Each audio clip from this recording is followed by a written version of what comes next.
भाइयों, इमरान खान के ऊपर फायरिंग हमला होता है, हमारे कारकुन शहीद होता है, 6-7 बंदे को गोलियां लगती है।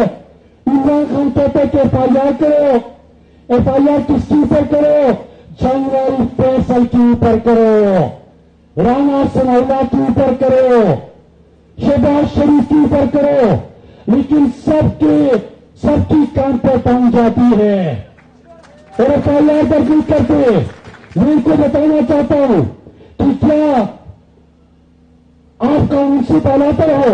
हजरत मोहम्मद सल्लल्लाहु अलैहि वसल्लम ने फरमाया कि तुमसे पहले कौम इसके बर्बाद हो गई, तुम्हारे ताकतवर की लिए एक कानून और कमजोर की लिए दूसरा कानून था।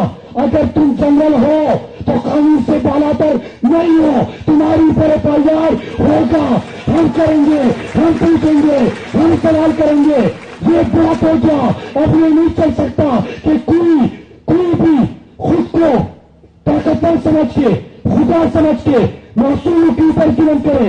आजम स्वाति 75 साल बुजुर्ग शख्स, उसको उन्होंने नंगा किया, तशद्दुद किया, पोतों और नवासों के सामने उसके ऊपर तशद्दुद किया।